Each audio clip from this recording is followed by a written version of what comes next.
The youth these days are under a demonic barrage of generated AI content and slop, and the perfect remedy is a Sunday episode of Digimon Beatbreak. And if Toei Animation can keep this up, I'll be watching weekly. Now what stood out the most to me is the setting. More than just focusing on the digital world, this feels like a realistic snapshot for where the world could be heading. Members of society in this world have a Sapotama, which is basically what happens if you combine a smartphone and a grief seed from Madoka Magica. Because at some point, it's just going to hatch a Digimon. And this is just speculation, but they might not necessarily be friendly because even Gekkomon, Tomoro's Digimon, first thing it did is try to eat his E-Pulse. What's an E-Pulse? Well, we'll get into that. But basically, the Sapotama does everything necessary to function in society, whether that be to get on the public transport or get a meal, access your bank account. When the girl in this first episode experiences like a data breach or something of the sort, well, her account's frozen and apparently the police or something or the state freezes her. I don't know, it's not looking too pleasant to live here. I think this might be a little dystopic.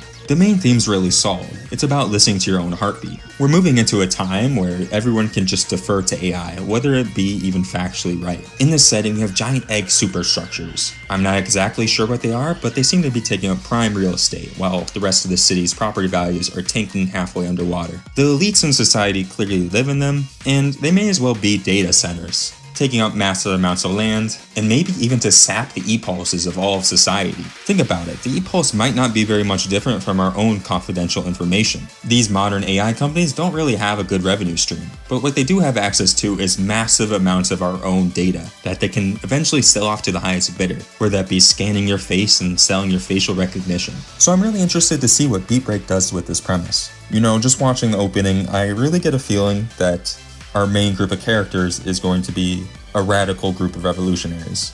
Appears like there's a set of villains and the ones wielding power in the society. And obviously expect some chaotic Digimon thrown into the mix, just to mess with people. These AI companies want to take your data and sell it off. The evil Digimon want to take his E-Pulse, when really that's, for himself and maybe a select few companions.